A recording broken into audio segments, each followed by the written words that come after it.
Selamat malam untuk kepada Bapak dosen pengampu dan juga kepada teman-teman sekalian. Di sini kami dari kelompok 2 akan mempresentasikan hasil kerja kelompok kami. Adapun materi yang akan kami presentasikan adalah menetapkan tujuan dan penganggaran untuk program promosi. Untuk anggota kelompok dari kami adalah anggota kelompok 2, ada Muhammad Niam Alfafan dengan NIM 201107, ada Muhammad Jawad dengan NIM 201138, ada Immanuel Sormin dengan NIM 211060, dan ada Farel Pradita Putra dengan NIM 211215. Untuk materi yang pertama itu nilai penetapan tujuan untuk iklan dan promosi. Mungkin salah satu alasan mengapa banyak perusahaan gagal menetapkan tujuan khusus untuk program komunikasi pemasaran terpadu mereka adalah karena mereka tidak menyadari nilai dari melakukannya. Lain mungkin ketidaksepakatan tentang apa yang seharusnya menjadi tujuan spesifik. Tujuan periklanan dan promosi diperlukan karena beberapa alasan, termasuk fungsi yang mereka layani dalam komunikasi, perencanaan dan pengambilan keputusan, serta pengukuran dan evaluasi. Yang pertama itu komunikasi. Tujuan khusus program IMC memfasilitasi koordinasi berbagai kelompok yang bekerja dalam kampanye. Banyak orang yang terlibat dalam perencanaan dan pengembangan program komunikasi pemasaran terpadu di sisi klien maupun di berbagai agen promosi. Program periklanan dan promosi harus dikoordinasikan di dalam perusahaan, di dalam biro iklan, dan di antara keduanya. Selanjutnya itu ada perencanaan dan pengembangan keputusan. Tujuan promosi khusus juga memadu pengembangan rencana komunikasi pemasaran terpadu. Semua fase strategi promosi perusahaan harus didasarkan pada tujuan yang ditetapkan, termasuk penganggaran, kreatif, dan keputusan media serta pemasaran langsung. Hubungan masyarakat, promosi penjualan, dan program dukungan pengeceran. Yang ketiga itu ada pengukuran dan evaluasi atau result. Hasil alasan penting untuk menetapkan tujuan spesifik adalah bahwa mereka memberikan tolak ukur yang dapat digunakan untuk mengukur keberhasilan atau kegagalan kampanye promosi. Tanpa tujuan khusus, sangat sulit untuk menentukan apa yang dicapai oleh upaya periklanan dan promosi perusahaan. Salah satu karakteristik dari tujuan yang baik adalah bahwa mereka terukur. Mereka menentukan metode dan kriteria untuk menentukan seberapa baik program promosi bekerja. Untuk materi selanjutnya akan dijelaskan oleh teman saya.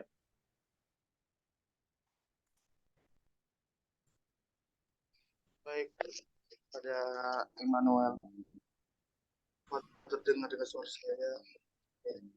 Ini saya akan menjelaskan hubungan antara tujuan promosi dan tujuan pemasaran. Di sini tujuan komunikasi pemasaran terpadu harus didasarkan pada analisis situasi menyeluruh yang mengidentifikasi masalah pemasaran dan promosi yang dihadapi perusahaan atau merek. Serta analisis situasi ini adalah dasar di mana tujuan pemasaran itu ditentukan dan rencana pemasaran yang dikembangkan. Lalu ada tujuan pemasaran versus komunikasi. Di sini tujuan pemasaran dinyatakan dalam rencana pemasaran perusahaan dan merupakan pernyataan tentang apa yang harus dicapai oleh keseluruhan program pemasaran dalam jangka waktu tertentu. Yang kedua ini ada tujuan komunikasi pemasaran terpadu. Yaitu tujuan komunikasi pemasaran terpadu adalah pernyataan dari berbagai aspek program IMC akan tercapai. Serta mereka harus didasarkan pada tugas-tugas komunikasi tertentu yang diperlukan untuk menyampaikan pesan yang sesuai kepada layaknya sasaran. Next slide.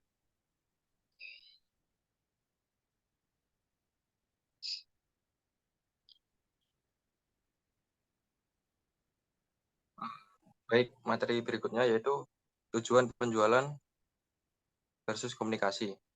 Tujuan yang berorientasi penjualan melalui program promosi adalah peningkatan penjualan. Biaya yang dikeluarkan untuk promosi merupakan investasi perusahaan. Beberapa manajer lebih menyukai tujuan yang berorientasi pada penjualan untuk membuat individu yang terlibat dalam periklanan dan promosi berpikir tentang bagaimana program promosi akan berpengaruh pada penjualan. Dalam dunia bisnis, Hasil penjualan dapat disebabkan oleh salah satu variabel bauran pemasaran, termasuk desain atau kualitas produk, pengemasan, distribusi, dan juga harga. Periklanan dapat membuat konsumen sadar dan tertarik pada merek, tetapi tidak dapat membuat mereka membelinya, terutama jika tidak tersedia atau harganya lebih tinggi daripada merek pesaing. Berikutnya yaitu banyak ahli mengakui bahwa iklan terkadang memiliki efek yang kurang baik. Uang yang dibelanjakan untuk iklan belum tentu berdampak langsung pada penjualan.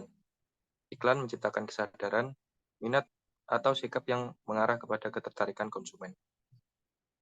Beberapa studi mengatakan bahwa durasi efek sebuah iklan akan bertahan lebih lama untuk produk yang sudah matang, sering dibeli dan mempunyai harga yang cenderung rendah atau menang dalam persaingan. Efek carryover menambah kesulitan untuk menentukan hubungan yang tepat antara periklanan dan penjualan. Masalah lain yang berkaitan dengan promosi adalah kurangnya training. Bagian pemasaran memerlukan arahan mengenai sifat pesan iklan yang ingin dikomunikasikan oleh perusahaan, audiens yang dituju, dan efek atau respon tertentu yang dicari. Seperti yang telah saya jelaskan tadi, tujuan komunikasi direkomendasikan karena memberikan pertemuan operasional bagi mereka yang terlibat dalam perencanaan, pengembangan, dan pelaksanaan program periklanan dan promosi. Next.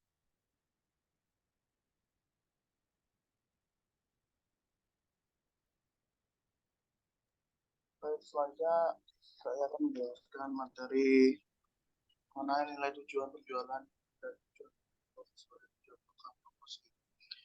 Ini yang pertama dan Dagmar. Dari penilaian Dagmar itu untuk menetapkan tujuan memiliki pengaruh besar pada proses perencanaan periklanan. Banyak perencana promosi menggunakan model ini sebagai dasar untuk menetapkan tujuan dan menilai keefektifan kampanye promosi mereka. Dagmar ini juga memfokuskan perhatian pengiklanan pada nilai pengguna tujuan berbasis komunikasi daripada berbasis penjualan untuk mengukur efektivitas iklan dan mendorong pengukuran tahapan dalam hierarki serta merespon untuk menilai dampak kampanyenya.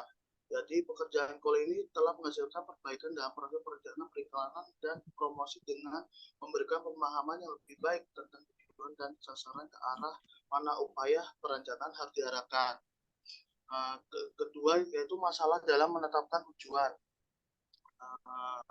Meskipun model Dagmar ini menunjukkan proses yang logis untuk periklanan dan perencanaan promosi, sebagian besar periklanan dan agensi gagal mengikuti prinsip dasar ini. Mereka gagal menetapkan tujuan khusus untuk kampanye mereka atau tidak memiliki bukti yang dapat untuk menentukan keberhasilan program promosi mereka. Di sini ada contoh yaitu satu, meningkatkan penggunaan tujuan perencanaan promosi. Seperti yang telah kita lihat, penting bagi pengiklanan dan biro iklan mereka itu untuk memperhatikan dengan seksama tujuan yang mereka tetapkan untuk kampanye mereka. Mereka harus berusaha untuk mendapatkan tujuan yang spesifik dan terukur dan tidak hanya untuk memandu perencanaan promosi dan pengambilan keputusan, tetapi juga dapat digunakan sebagai standar untuk mengevaluasi kinerja. Sayangnya banyak perusahaan tidak menerapkan yang tepat untuk program komunikasi pemasaran terpadu kepada mereka. Yang kedua itu ada menetapkan tujuan program EMC. Salah satu alasan begitu banyak perhatian diberikan pada tujuan periklanan adalah karena bagi banyak perusahaan periklanan secara tradisional telah menjadi cara utama untuk berkomunikasi dengan target penonton. Elemen bauran promosi lainnya itu seperti promosi penjualan, pemasaran langsung, dan publisitas yang dilakukan sekali untuk mendukung dan melengkapi program periklanan tersebut. Alasannya karena bahwa pandangan perencanaan komunikasi itu pemasaran berbasis periklanan tradisional seperti Dagmar atau telah mendominasi lapangan begitu lama, pendekatan yang didasarkan pada model respon tersebut. Next slide. Next slide.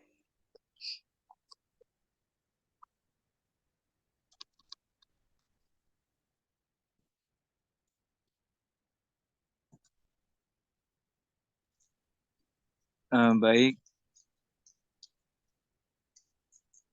selanjutnya yaitu menyusun dan mengalokasikan anggaran promosi.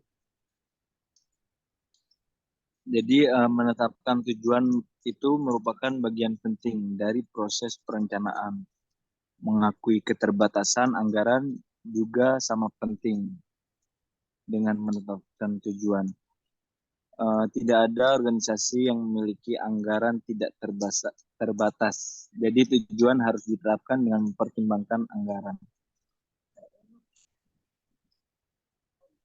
Next.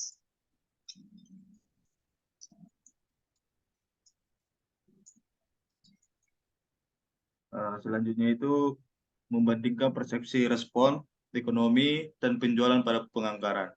Yang pertama itu, asumsi bahwa penjualan adalah ukuran langsung dari upaya periklanan dan promosi. Di awal bab ini kita membahas fakta bahwa pengiklanan perlu menetapkan tujuan komunikasi yang berkontribusi untuk mencapai tujuan pemasaran secara keseluruhan. Tetapi pada saat yang sama terpisah. Salah satu alasan untuk strategi ini adalah seringkali sulit, jika bukan tidak mungkin, untuk menunjukkan pengaruh periklanan dan promosi terhadap penjualan. Yang kedua itu ada asumsi bahwa penjualan ditentukan semata-mata oleh iklan dan promosi. Asumsi ini mengabaikan unsur-unsur bauran pemasaran lainnya, seperti harga, produk, dan distribusi yang berkontribusi pada kesuksesan perusahaan. Faktor lingkungan juga dapat mempengaruhi program promosi, mengarahkan manajemen pemasaran untuk menganggap iklan ini itu efektif atau tidak, ketika beberapa faktor lain mungkin membantu atau menghambat pencapaian tujuan yang diinginkan.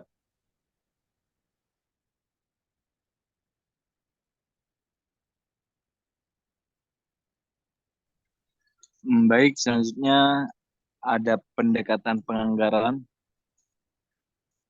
Jadi bagian ini mengulas beberapa metode peraturan anggaran yang lebih tradisional dan kelebihan dan kekurangan masing-masing.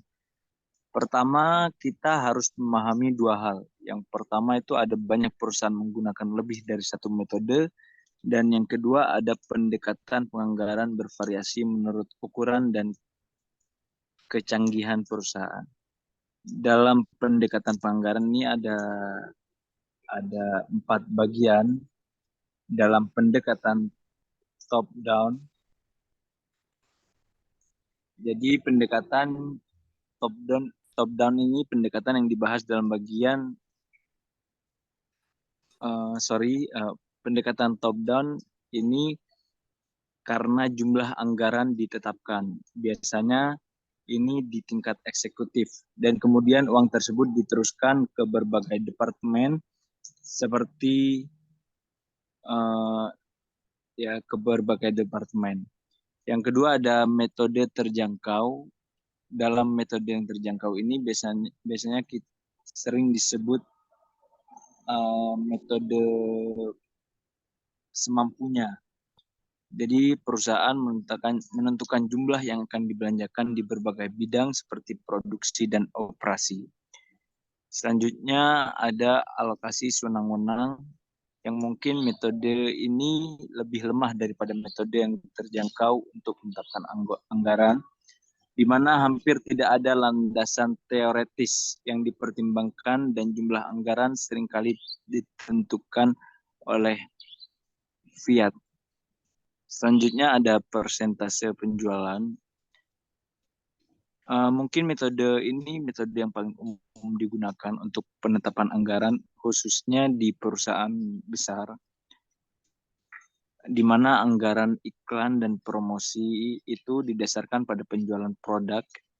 Manajemen menentukan jumlahnya dengan yang pertama ada mengambil persentase dari dolar penjualan, atau yang kedua membebankan jumlah tetap dari biaya produk per unit untuk promosi dan mengalihkan jumlah ini dengan jumlah unit yang terjual. Next.